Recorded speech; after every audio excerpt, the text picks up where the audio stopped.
நாடு ஃபுல்லாக எலெக்ஷன் நடந்துகிட்ருக்கு. இப்போ வந்து 3 மாநிலத்தில் எலெக்ஷன் முடிஞ்சிருச்சு. இன்னும் 2 மாநிலத்தில் எலெக்ஷன் வந்து நடக்க போகுது. ஒன்று தமிழ்நாடு, இன்னொன்று வெஸ்ட் பெங்கால். வெஸ்ட் பெங்காலில் 2 ஃபேஸாகவும், தமிழ்நாட்டில் ஒரே நாளில் எலெக்ஷன் நடக்க போகுது. 23, 29. இது மாதிரி இருக்கும்போது ஒரு அப்போசிஷனை கன்சல்ட்டே பண்ணாமல் பார்லிமெண்ட்டை 16ஆம் தேதி கூட்டியிருக்கிறாங்க. இது வரைக்கும் அஃபிஷியலாக வந்து பார்லிமெண்ட்டை ஏன் கூட்டுறோங்கிறது அஃபிஷியலாக வந்து செய்தி அப்போசிஷனுக்கு இன்னும் கொடுக்கல. ஆனால் நியூஸில் எங்களுக்கு என்ன வந்திருக்குன்னா செய்தி வந்து ஒரு லோக்சபாவில் ஒரு டீலிமிட்டேஷன் பில்லை உள்ளே தள்ள போகிறாங்க அப்படிங்கிற செய்தி வந்திருக்கு. அதை பற்றி எங்களோட பார்ட்டி லீடர் சோனியா காந்தி அம்மையார் இன்னைக்கு ஹிந்துவில் ஒரு ஆர்டிக்கல் எழுதியிருக்காங்க. இது பேசிக்லி 2 விஷயத்தில் தவறு. ஒன்று, ஒரு டீலிமிட்டேஷனுக்கு முன்னாடி ஒரு சர்வே நடக்கும், நாட்டோட சென்சஸ் சர்வே நடந்திருக்கணும். 2021 நடந்த சர்வேக்கு அப்புறமா இது வரைக்கும் சர்வே எடுக்கலை.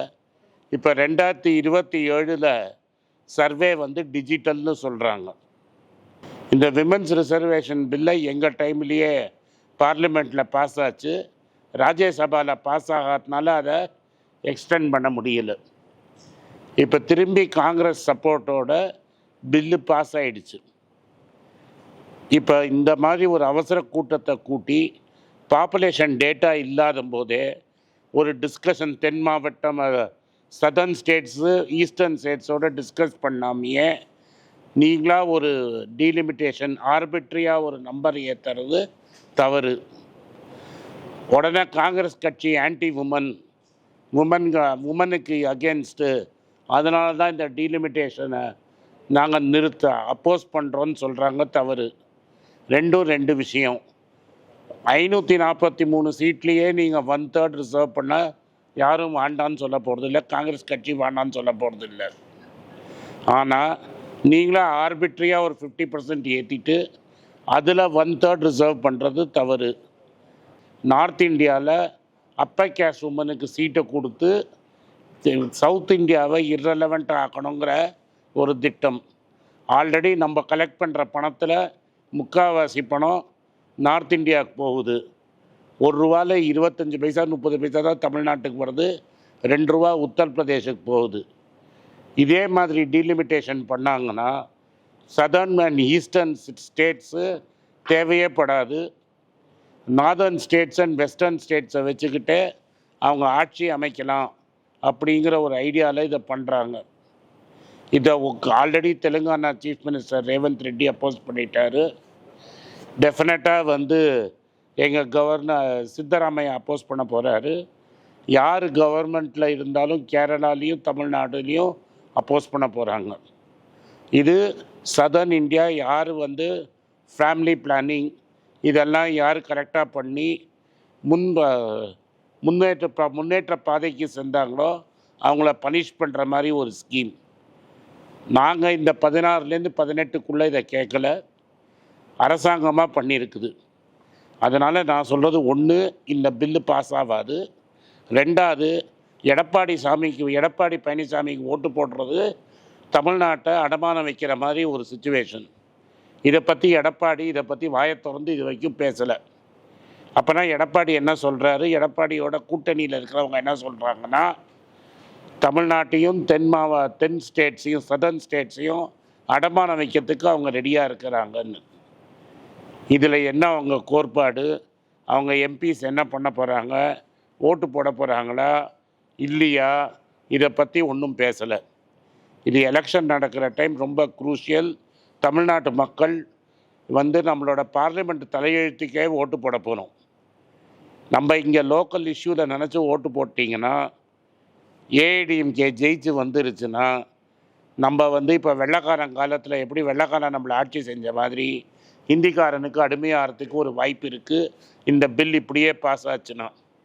அதனால் 67 ஆன்டி ஹிந்தி எஜிடேஷன் மாதிரி இந்த பில்லை தமிழ்நாட்டு மக்கள் எதிர்க்கணும், இந்த ஃபார்மில் எதிர்க்கணுங்கிறது எங்களோட ஹோப் அண்ட் இது எங்கள் நம்பிக்கை. தமிழ் மக்கள் இதை ஏற்றுக்க மாட்டாங்கன்னு.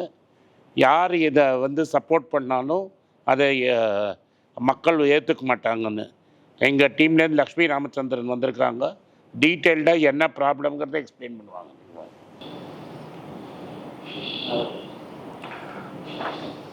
எல்லோருக்கும் வணக்கம். அந்த எலெக்ஷன் களம் சூடு பிடிச்சிருச்சு. இந்த நம்ம எல்லாரோட ஃபோக்கஸும் எலெக்ஷன் களத்தில் இருக்குது தமிழ்நாட்டில். இந்த நம்மளோட கவனத்தை அங்கே நம்ம செலுத்திட்டு இருக்கிற பொழுது அவங்க நமக்கு பின்னாடி ஒரு மிகப்பெரிய ஒரு ஏமாத்து வேலையை பிளான் பண்ணிட்டு இருக்கிறாங்க. அது என்ன அப்படிங்கிறது தான் விவரிக்க போகிறோம். அதாவது பெண்களுக்கு இடஒதுக்கீடு அப்படிங்கிற அந்த மசோதா 2023 பாராளுமன்றத்தில் இன்ட்ரடியூஸ் பண்ணாங்க. அதை ஒரு மனதாக, அதாவது யுனானிமஸாக எல்லா கட்சிகளும் சேர்ந்து ஓட்டு போட்டு அதை பாஸ் பண்ணியாச்சு. அவங்க 2023 பாஸ் பண்ண அந்த பில்லில் அப்பயே எதிர்கட்சிகள் ஒரு கேள்வியை எழுப்பினோம். எதுக்கு பெண்கள் இடஒதுக்கீடையும் டீலிமிட்டேஷனையும் கிளப் பண்ணணும், இது ரெண்டுத்தையும் தனியாகவே வச்சுக்கலாம். இன்னைக்கு 2024 தேர்தலையே நீங்கள் பெண்களுக்கான அந்த இடஒதுக்கீடை கொடுத்து விடலாமே அப்படின்னு பாராளுமன்றத்தில் எதிர்கட்சி தலைவர்கள் எல்லாருமே இந்த கேள்வியை எழுப்பினாங்க. ஆனால் அவங்க அப்போ அதுக்கு கேட்கல. அவங்க ப்ரூட் ஃபோர்ஸ் மெஜாரிட்டின்னு சொல்கிறோம் இல்லையா, பாராளுமன்றத்தில் அதிக அளவில் அவங்களுக்கு எண்ணிக்கை இருக்கிறதுனால அவங்க வச்சதுதான் சட்டம் அப்படின்னு சொல்லிட்டு யார் சொல்றதையும் காதில் போட்டுக்காத அவங்க அந்த பில்லை பாஸ் பண்ணாங்க. அந்த பில்லில் ரிசர்வேஷன் கொடுத்தாங்க. ஆனால் it was clubbed with census and delimitation. இன்னைக்கு எங்க தலைவி திருமதி சோனியா காந்தி அவர்கள் இவங்க தான் இந்த முதலா பாராளுமன்றத்திலையும் சரி சட்டசபையிலையும் பெண்களுக்கான அந்த ரிசர்வேஷனை கொண்டு வரணும்னு நாங்கள் எங்களோட கவர்மெண்ட் 2004 to 14 இருந்த பொழுதே அதை ராஜ்யசபாவில் பாஸ் பண்ணவங்க. She was the main brain child behind this. the women's reservation bill was her brain child. அவங்களோட பிரெயின் சைல்டான இந்த பில்லை அவங்க அதை பற்றி ஒரு ஆர்டிக்கல் இன்னைக்கு ஹிந்துவில் எழுதியிருக்கிறாங்க. அவங்க என்ன சொல்றாங்கன்னா, இந்த விமென்ஸ் ரிசர்வேஷன் அப்படிங்கிற போர்வையில் அவங்க தமிழ்நாடும் மற்ற தென் மாநிலங்களுக்கும் எதிரான ஒரு டீலிமிட்டேஷனை இந்த யூனியன் கவர்மெண்ட் கொண்டு வரப்போகுது அப்படிங்கிறத நம்மளுக்கு அலர்ட் பண்ணுறாங்க. அதனால நம்ம கவனம் என்னதான் களத்தில் இருந்தாலும் இதை நிச்சயமாக படிக்க வேண்டியது ஒவ்வொரு தமிழ் குடிமகனுக்குமான ஒரு கடமை. ஏன்னா இந்த டீலிமிட்டேஷன் எக்ஸசைஸில் என்ன பண்ண போகிறாங்கன்னா, 50% ஓவரால் எல்லா ஸ்டேட்ஸுக்கும் நம்மளோட ரெப்ரசன்டேஷன் இன் பார்லிமெண்ட்டை 50% அவங்க கூட்ட போகிறாங்க. அதாவது இப்போ இன்னைக்கு நான் உங்களுக்கு ஒரு சின்ன ஒரு கணக்கு ஒன்று சொல்கிறேன். யூபியோட பாராளுமன்ற சீட்டுகள் இன்னியோட தேதிப்படி 80. அதே மாதிரி தமிழ்நாடுக்கும் புதுச்சேரிக்கும் சேர்த்து 40. இதை 50% கூட்ட போகிறாங்கன்னா யூபியோட நம்பர் ஆஃப் சீட்ஸ் 120,000. தமிழகத்துக்கும் புதுச்சேரிக்கும் சேர்ந்து அது 60,000. ஸோ நம்ம 60, அவங்க 120. முன்னாடி நம்ம 2 பேருக்கும் என்ன வித்தியாசம்? யூபிக்கு 80, நம்ம 40. வித்தியாசம் 40ஆக இருந்தது. இந்த பில் பாஸ் ஆன பிறகு அந்த எண்ணிக்கை என்னவாக மாறும்? 60. அதாவது நம்மளோட அந்த வாய்ஸ் அப்படிங்கிறது பாராளுமன்றத்தில் குறைய போகுது. இதை அவங்க அவசரமாக பண்ணுறாங்க. இதை அவங்க ப்ரப்போஸ் பண்ணும்போது எங்கள் தலைவர் திரு மல்லிகார்ஜுன் கார்கே அவர்கள் என்ன சொன்னாருன்னா, இதை பற்றி ஒரு பப்ளிக் டிஸ்கஷன் நடத்தலாம், ஒரு ஆல் பார்ட்டி மீட்டிங் கூட்டுங்க, எல்லாரும் அவங்களோட கருத்துக்களை சொல்லட்டும், மக்கள்கிட்டேருந்து அவங்களோட கருத்தை கேட்கலாம் அப்படின்னு சொன்னாங்க. ஆனால் அதெல்லாம் பண்ணாத இவங்க என்ன பண்ணுறாங்க, அவசரமாக April 16, அதாவது தேர்தல் வெஸ்ட் பெங்கால்லையும் தமிழ்நாட்டிலையும் தேர்தல் நடந்துட்டு இருக்கிற போது அவசரமாக ஒரு பாராளுமன்ற சபையை கூட்டி இந்த பில்லை பாஸ் பண்ணுறதுக்கான நடவடிக்கைகள் எடுத்துக்கொண்டிருக்கிறார்கள். இந்த டீலிமிட்டேஷன் நம்ம குரலை மட்டும் இழக்கலை. நம்ம இன்னொரு விஷயம், இந்த ஆங்கிலத்தில் சொல்லுவாங்க, don't put the cart before the horse. டீலிமிட்டேஷன்ங்கிறது எப்போ நடக்கணும்? சென்சஸுக்கு பிறகு தான் டீலிமிட்டேஷன் நடக்கணும். இவங்க என்ன பண்ண போகிறாங்க, சென்சஸே நடத்தலை, ஆனால் டீலிமிட்டேஷனை பற்றி பேச ஆரம்பிச்சிட்டாங்க. இப்போ டீலிமிட்டேஷனோட பேசிஸ் என்னன்னு கேட்டால், திருப்பியும் 2011 சென்சஸை பற்றி வச்சு தான் நாங்கள் டீலிமிட்டேஷன் பண்ண போகிறோம் அப்படிங்கிறாங்க. இதோட ஒரு பெரிய கூதல் வேலை இருக்கவே முடியாது. திரு ராகுல் காந்தி அவர்கள் வந்து திரும்ப திரும்ப வந்து ஒரு சோஷியோ எக்கனாமிக் சென்சஸ், அதாவது ஒரு காஸ்ட் சென்சஸ் நடத்தணும், அதுதான் நம்மளோட எல்லா திட்டங்களுக்குமான ஒரு அடிப்படையா இருக்கணும் அப்படின்னு சொல்லிட்டே இருந்தார். அப்ப அவரை வந்து திரு மோடி அவர்கள் வந்து நீங்க அர்பன் நக்சல் அப்படிங்கிற வார்த்தையை எங்க தலைவருக்கு யூஸ் பண்ணாரு. அதே பிரதமர் என்ன பண்ணாரு, பீகார் எலெக்ஷனுக்கு முன்னாடி நாங்க காஸ்ட் சென்சஸ் எடுக்கிறோம் அப்படின்னு ஒரு வாக்குறுதியை கொடுத்தாரு. ஆனா இன்னைக்கு அது ஒரு பொய் வாக்குறுதி. ஏன்னா இவங்க எடுக்க போற அந்த டிஜிட்டல் சென்சஸ்ல காஸ்ட் சென்சஸ் நடக்கவே போறதில்லை. ஸோ அது வந்து பீகார் தேர்தலுக்கு முன்னாடி கொடுத்த ஒரு பொய் வாக்குறுதி. இந்த காஸ்ட் சென்சஸ் எடுக்காத இவங்க வந்து டீலிமிட்டேஷன் பண்ணாங்கன்னா ஓபிசி ரிசர்வேஷன் அப்படிங்கிறது நாட் பாசிபிள் அட் ஆல். இந்த டீலிமிட்டேஷன்ல வந்து பெண்களுக்காக தனி தொகுதிகள் ஒதுக்குவாங்க. ஆனா அதுல யார் நிற்க போறாங்க? அங்க இருக்கிற மக்களை ரெப்ரசன்ட் பண்ற மாதிரி அந்த மக்கள்கிட்டேருந்தே வர்ற ஒரு தலைவர் வந்து அங்க தேர்ந்தெடுத்து வருவாங்கன்னா இல்லை. ஏன்னா இவங்க வந்து டெல்லியிலேருந்து இவர் தான் கேண்டிடேட் அப்படின்னு தான் போடுவாங்களே தவிர அந்த மக்களை ரெப்ரசன்ட் பண்ற மாதிரி சோஷியோ எக்கனாமிக் ரீதியாக அந்த மக்களை, சமூக பொருளாதார ரீதியாக அந்த மக்களை ரெப்ரசன்ட் பண்ற மாதிரி ஒரு கேண்டிடேட்டை இந்த சென்சஸ் விவரம் இல்லாத நிச்சயமாக போட முடியாது. ஸோ எங்களோட வேண்டுகோள் என்னன்னா, 2 விஷயம். உடனடியாக ஆல் பார்ட்டி மீட்டிங் கூட வேண்டும். இதை பற்றி ஒரு பொது விவாதம் நடக்க வேண்டும். 2வது விஷயம் என்னன்னா, காஸ்ட் சென்சஸ் நடத்தின பிறகுதான் டீலிமிட்டேஷன் நடத்த வேண்டும். டீலிமிட்டேஷன் இப்போ நீங்க நடத்தினீங்கன்னா அது ஒரு meaningless exercise. Without census details, without population details, delimitation exercise is a farce அப்படிங்கிறது எங்களோட 2வது கோரிக்கை. அதை தவிர பெண்கள் இடஒதுக்கீடுங்கிறத நீங்க எப்ப வேணா இம்ப்ளிமெண்ட் பண்ணலாம். அதை 2024 இம்ப்ளிமெண்ட் பண்ணிருக்கலாம். இப்ப நினைச்சீங்கன்னா அடுத்த தேர்தல், அடுத்த எந்த சட்டப்பேரவை தேர்தல் நடக்க போகுதோ அப்ப நீங்க வந்து பெண்கள் ரிசர்வேஷனை நிச்சயமாக நீங்க இம்ப்ளிமெண்ட் பண்ணலாம். அதையே நீங்க டீலிமிட்டேஷனோட ஜாயின் பண்றீங்க, கம்பைன் பண்றீங்க அப்படிங்கிறது தான் எங்களோட அடுத்த கேள்வி. இந்த 3 கேள்விகளுக்கும் பதில் சொல்லாத அவசரமா இந்த பாராளுமன்ற சபையை கூட்டி அவங்க எப்பவும் பண்ற மாதிரி இந்த பில்லையும் புல்டோஸ் பண்ணாங்கன்னா இந்த நிச்சயமாக தென் மாநிலங்கள்லேருந்து ஒரு பெரிய ஒரு போராட்டம் வந்து தொடங்கும் அப்படிங்கிறத வார்ன் பண்றேன்.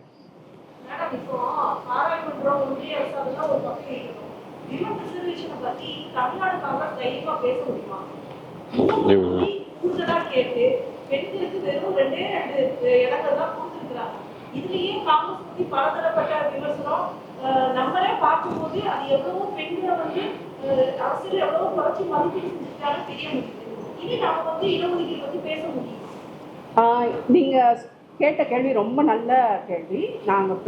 பெண்களாகிய நாங்கள் கட்சிக்குள்ள இதை பத்தி பல்வேறு தளங்கள்ல பேசிட்டே தான் இருக்கிறோம். நீங்க என்னோட போன் இருந்தா பாருங்க.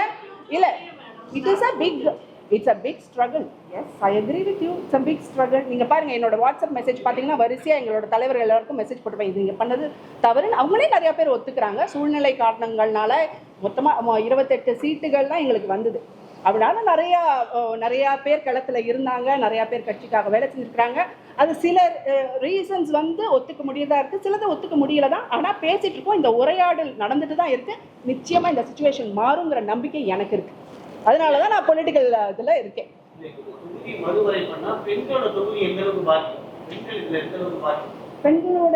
பெண்கள் எந்த விதத்துல பாதிக்கப்படுவாங்கன்னா எனக்கு புரியல.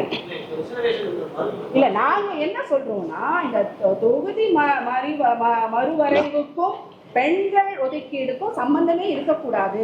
பெண்கள் ஒதுக்கீடு பண்ணிருக்கோம். அடுத்த எலெக்ஷன்ல நீங்க பண்ணலாம். அடுத்தது என்ன, உத்தரப்பிரதேச எலெக்ஷனா எனக்கு தெரியல, அந்த I don't know the schedule. But அடுத்தது உத்தரப்பிரதேச அதுல இருந்து நீங்க தொடங்கலாம். அதுக்கும் டீலிமிட்டேஷனுக்கும் என்ன, டீலிமிட்டேஷன்ங்கிறது ஒரு லாங் ப்ராசஸ். அதை பத்தி ஒரு பொது விவாதம் நடத்த வேண்டும். இப்ப டீலிமிட்டேஷன் நீங்க அவசரமா நீங்க இந்த அவங்க சொல்ற அந்த கணக்குப்படி 50% ஏத்தினாங்கன்னா, நான் ஏற்கனவே எக்ஸ்பிளைன் பண்ண மாதிரி அது உத்தரப்பிரதேசுக்கு வந்து 80ங்கிறது 120 ஆயிரும், நமக்கு வந்து 40, அதாவது தமிழ்நாடு அண்ட் புதுச்சேரி சிட்டி 40ங்கிறது 60 ஆயிரும். நமக்கும் அவங்களுக்கும் இருக்கிற அந்த டிஃபரன்ஸ் பாருங்க, 60. இது வரைக்கும் வந்து 40 இருந்த டிஃபரன்ஸ் வந்து 60 ஆயிரும். அப்படின்னா என்ன அர்த்தம்? பாராளுமன்றத்துல நம்மளோட குரல் அப்படிங்கிறது கம்மியாயிட்டே இருக்கு, அது டெமினிஷ் ஆயிட்டே இருக்கு. அதே மாதிரி தான் நீங்க சதர்ன் ஸ்டேட்ஸ், நான் வந்து வெறும் தமிழ்நாட்டை பத்தி சொல்றேன், கர்நாடகாவுக்கும் அப்படிதான் ஆக போகுது. ஏன்னா நம்ம வந்து எப்பவுமே அவங்களோட அந்த டார்கெட்ஸ், டெவலப்மெண்டல் டார்கெட்ஸ் கொடுத்துருக்காங்க. அதாவது பாப்புலேஷன் கண்ட்ரோலா இருக்கட்டும், இல்ல மற்ற விதத்துல பொருளாதார முன்னேற்றமா இருக்கட்டும், மற்ற சோசியல் டார்கெட்ஸ், அது எல்லாத்தையுமே ஒழுங்கா கடைபிடிச்சிட்டு வந்தவங்க. ஸோ அதனால நம்ம இழக்கக்கூடாது. பாப்புலேஷன் கண்ட்ரோல் பண்றதுங்கிறது ஒரு நல்ல விஷயம்.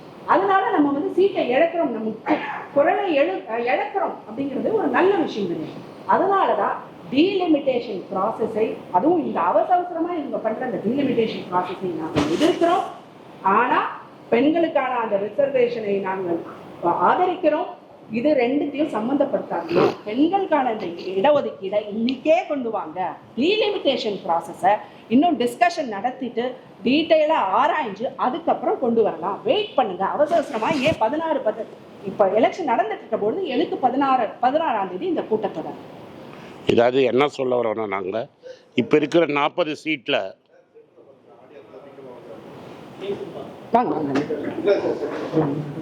இல்லை, அவர் கேட்டதுக்கு மட்டும் பதில் சொல்லிடுறேன். 40 சீட்டில் வந்து இப்போவே 12 சீட்டு நீங்கள் விமனுக்கு கொடுத்தா எங்களுக்கு ப்ராப்ளம் இல்லை. இப்போ தமிழ்நாடு பாண்டிச்சேரியில் இருக்கிற 40 தொகுதியில் 12 தொகுதி நீங்கள் ரிசர்வ் பண்ணுங்க, எப்படி வேணால் பண்ணிக்கோங்க. 12 அதை ரொட்டேட் பண்ணுங்க, இல்லை 12 பர்மனெண்ட்டாக கொடுங்க, ஏதாவது ஒன்று பண்ணுங்க. அதையும் சீட்டு ஏற்றுறதையும் இறக்குறதுலையும் மிக்ஸ் பண்ணாதீங்க. சீட்டு ஏற்றணுமா இறக்கணுமாங்கிறது பாப்புலேஷனு சென்சஸ்ஸு. பாப்புலேஷனில் பண்ணாலும் நாங்கள் ஒத்துக்க மாட்டோம். ஏன்னா தமிழ்நாட்டோட பாப்புலேஷன் குறைஞ்சிருக்குது, கர்நாடகா பாப்புலேஷன் குறைஞ்சிருக்கு, நார்த்தில் பீகாரும் யூபி மட்டும் ஏறி இருக்குது. அப்போ என்ன, நாங்கள் எல்லாத்தையும் நாங்களே பண்ணி, இந்த சிவாஜி டைலாக் ஒன்று வரும், எல்லாத்தையும் நாங்கள் பண்ணிவிட்டு எங்கள் வரி பணத்தை எடுத்து அவங்க கொண்டாடுறதுக்கு, அவனே ஆட்சி பண்ணி அவங்களே கொண்டாடுறதுக்கு நாங்கள் என்ன மை அரைப்போமா மஞ்சள் அரைப்போமான்னு சொல்லுவார் மாதிரி அரைக்கிறதுக்கு உட்காந்துட்டுருக்கோமா என்ன? இதை தமிழ்நாட்டில் இப்போ டிஸ்கஸ் பண்ணாமல் இருக்கிற காரணமே எலெக்ஷனில். அந்த சமயத்தில் இதை உள்ளே விடணும்னு பார்க்குறாங்க.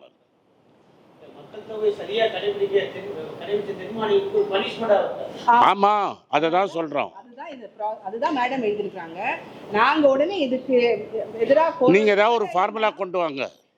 இதே மாதிரி 70 ப்ராப்ளம் வந்தது டேக்ஸ் ஷேரிங்கில். விக்டர் கேட்கில்னு ஒரு எக்கனாமிக்ஸ் தலைமையில் ஒரு போட்டு எல்லாரும் ஒத்துக்கிற மாதிரி ஒரு ஃபார்முலா கொண்டு வந்தாங்க. இது நீங்கள் வெறும் பாப்புலேஷனில் வச்சு மட்டும் பண்ண முடியாது. டெவலப்மெண்ட் கோல்ஸுக்காக நீங்கள் கொடுத்து குறைச்சி எல்லோரும் பேசி ஒரு தீர்வுக்கு வரணும். போன 25 வருஷத்துக்கு முன்னாடி இது வந்தபோது வாஜ்பாய் என்ன சொன்னார்னா, இப்போதைக்கு தீர்வு வராது, 25 வருஷம் கழித்து பார்க்கலான்னு 2026 தள்ளி போட்டார். நீங்கள் 2021 சென்சஸ் பண்ணியிருக்கணும், பண்ணலை. 27 வரைக்கும் தள்ளி போட்டீங்க. சென்சஸ் ரிசல்ட் வரதுக்கு முன்னாடி நீங்கள் எப்படி டீலிமிட்டேஷன் பண்ணுவீங்க? உங்களுக்கு சௌரியம், இந்திக்காரனுக்கு சௌரியம், நார்த் இந்தியனுக்கு சவுத் இந்தியன் அடிமையாக முடியாது. பேசிக்லி அதை தான் சோனியா காந்தி சொல்கிறாங்க. நார்த் இந்தியனுக்கு சவுத் இந்தியன் அடிமையாக முடியாது. ஆல்ரெடி 67 ஒரு வாட்டி நடந்துருச்சு, திரும்பி நடக்கக்கூடாது. அதனால் நீங்கள் எல்லா சீட்டையும் கொண்டு போய் யூபி பீகாரில் கொடுத்துட்டு நாங்களே ஆட்சி பண்ணுவோம் நீங்கள் விரல் சுப்புங்கன்னா ஒத்துக்க முடியாது. ஒரு முக்கியமான ஒரு லைன் இதுலேருந்து படிக்கணும்னு நினைக்கிறேன். and it goes without saying that any delimitation involving an increase in the strength of Lok Sabha must be politically, not just arithmetically equitable. அதாவது அரித்மெட்டிக்கலி ஈக்குவிட்டபிள் நம்பர்ல நீங்க எல்லாருக்கும் 50% வந்து ஈக்குவலா நாங்க ஏற்கிறோம் அப்படின்னு சொல்றது வெறும் அரித்மெட்டிக் ஈக்குவிட்டபிலிட்டி பத்தி மட்டும்தான் பேசுறாங்க. கணக்கு வேணா அது சரியா இருக்கலாம், எல்லாருக்கும் 50%. ஆனா பொலிட்டிக்கலி அது வந்து சமமா பாவிக்கிறாங்களா? இல்லை. ஏன்னா எல்லாருக்கும் 50% ஆக்கிட்டீங்கன்னா, நான் ஏற்கனவே சொன்ன மாதிரி யூபிக்கு அந்த 50% அப்படிங்கிறது வந்து 80 வந்து 120 ஆகுது. தமிழகத்துக்கும் பாண்டிச்சேரிக்கும் சேர்த்தீங்கன்னா அது 40 வந்து 60 ஆகுது. ஆனால் நம்ம குரல் அப்படிங்கிறது வந்து அவங்களுக்கும் நமக்கும் டிஃப்ரென்ஸ் வந்து 40 இருந்தது, இப்போ 60 ஆக போகும். ஸோ பொலிட்டிக்கலி அது வந்து ஜஸ்டிஸ், அது ஒரு பொலிட்டிக்கலி ஒரு நியாயமாக இல்லாத வரைக்கும் நீங்கள் வெறும் கணக்கை வச்சு எல்லாருக்கும் 50% ஏற்கிறோம் அப்படின்னு சொன்னீங்கன்னா அது நிச்சயமாக ஒருபோதும் தமிழ்நாடும் மற்ற தென் மாநிலங்களும் ஏற்றுக்கொள்ள மாட்டோம் அப்படிங்கிறத சொல்றோம். Any other questions? தமிழ்நாட்டுக்கு வந்து பாஜக எதுவுமே செய்யல சொல்லி திமுக பிடிச்சாச்சு. ஆனால் அந்த 10 வருஷத்துல இருக்கிற 14 லட்சம் கோடி வந்து அம்மா, தமிழக இந்த 14 லட்சம் ஒரு அரசாங்கம்னு இருந்தா வரி பகிர்வு இங்க நான் என்ன கேட்குறேன், ஒரு வாட்டி பட்ஜெட் படிக்கிறாங்க ரைட்டாக. இந்த பட்ஜெட் போது நான் பேசினேன், பட்ஜெட்டில் ஒரு நம்பர் சொல்கிறாங்க. இந்த வாட்டி ஜல்ஜி வந்துன்னு வீட்டுக்கு குழாயின்னு ஒரு பட்ஜெட்டு போட்டாங்க. 80,000 கோடி பட்ஜெட்டில் அனௌன்ஸ் பண்ணுறாங்க. அதை திரும்பி நாங்கள் எடுத்து பார்த்தா 8,000 கோடி செலவு பண்ணல. நானும் அனௌன்ஸ் பண்ணுவேன் 50 லட்சம் கோடி தமிழ்நாட்டுக்கு நான் செலவு பண்ணுறேன்னு. நீ என்ன செலவு பண்ண? நீங்கள் வந்து காசை கஜானாலேன்னு எடுத்து வச்சது எவ்வளோன்னு சொல்லுங்கள். ஆல்ரெடி பட்ஜெட்லேருந்து இந்த வாட்டிக்குள்ளே டேக்ஸ் வருமானம் குறைஞ்சிருச்சு. மார்ச் 30ஆம் தேதிக்குள்ளே வருமானம் வந்த அளவுக்கு வரல. உடனே என்ன பண்ணிட்டீங்க, நான் வந்து எக்ஸ்பெண்டிச்சரை கட் பண்ணிட்டேன் நீங்கள். ஸோ நீங்கள் அறிவித்தது ஒரு எக்ஸ்பெண்டிச்சர், பண்ணுறது ஒரு எக்ஸ்பெண்டிச்சர். நீங்கள் அவுட்கம்மை வச்சு பேசுங்க, சும்மா மேடையில் பேசினதை வச்சு பேசாதீங்க. இப்போ போன வருஷம் இந்த பட்ஜெட்டே தப்பாக போட்டாங்க. அவங்க சொன்னாங்க ஒரு வரி கணக்கு வச்சாங்க, இவ்வளோ வரி வரும்னு. ஆல்ரெடி எக்ஸைஸ் டியூட்டி 10 ரூபா நஷ்டம் டீசல் பெட்ரோலில் குறைஞ்சிருச்சு. ஒரு நாளைக்கு 3000 கோடி ரூபா கம்மியாக டேக்ஸ் கலெக்ட் பண்ணுறாங்க. அப்போ வரியே கலெக்ட் பண்ணாதவங்க எங்கேருந்து செலவு பண்ண போகிறாங்க? இப்போ நீங்கள் பெட்ரோல் டீசல் விலையை 25 ரூபா ஏற்ற போகிறாங்க எலெக்ஷன் முடிச்ச அடுத்த நாள். இன்றைக்கி ஷெல் பெட்ரோல் பங்க்கில் என்ன சார் விலை? 125 ரூபா, 130 ரூபா. அதை பற்றி பிரதமர் பேசுகிறாரா? நாங்கள் வந்து பெட்ரோல் டீசல் கச்சா எண்ணெய் விலை வந்து $120 இருக்கிறச்ச 2 வருஷம் மேனேஜ் பண்ணோம் விலையை ஏற்றாமல். யாரும் போய் சிலிண்டர் க்யூவில் நிற்கல காங்கிரஸ் ஆட்சியில். என்ன சார், காங்கிரஸ் ஆட்சியில் சிலிண்டருக்கு க்யூவில் நின்றீங்களா? இல்லை ஹோட்டலில் போட்டாங்களா? இது மாதிரி இன்றைக்கி இட்லி கிடையாது, நாளைக்கு வடை கிடையாது, இன்றைக்கி தோசை கிடையாதுன்னு போட்டோமா? இவங்களுக்கு இருக்கிற ப்ராப்ளம் எங்களுக்கும் இருந்தது இல்லை. இவர் யார் இஸ்ரேலுக்கு போக சொன்னாங்க? பண்ணுறதெல்லாம் பண்ணிவிட்டு நான் பண்ணேன் வளர்ச்சின்னா, அப்போ நான் ஒரு அந்த ஜல்ஜீவனை வச்சு தான் கேட்குறேன். தண்ணிக்காக 80,000 கோடி பட்ஜெட்டில் ஒதுக்கினீங்க, செலவு பண்ணது 8,000 கோடி, மீதி 72,000 கோடி ஏன் செலவு பண்ணல? ஸோ செலவு பண்ணது எவ்வளோன்னு பாருங்கள். இப்போ ரயில்வேஸில் இருங்க, எவ்வளோ டிக்கெட்டுக்கு டிரான்ஸ்பரண்ட்டாக சொல்லுங்களேன்.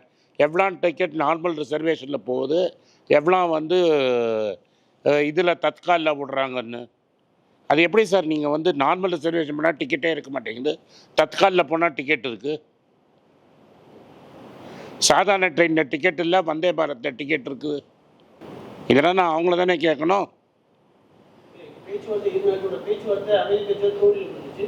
தேர்தல் பிறகு 25 ரூபா பெட்ரோல் டீசல் டெஃபினட்டாக செல்லில் போய் கேளுங்களேன். இன்றைக்கே 25 ரூபா பெட்ரோல் டீசல் விலை ஏறப்போகுது இல்லைன்னு எடப்பாடியை சொல்லுங்கள். நான் கேட்குறேன் எடப்பாடியை, கற்பூரம் ஏற்றி சத்தியம் பண்ண சொல்லுங்கள். அவர் ஆட்சிக்கு வந்தால் 30 ரூபா பெட்ரோல் ஏற்ற மாட்டேன்னு. Okay, thank you. தேங்க்யூ.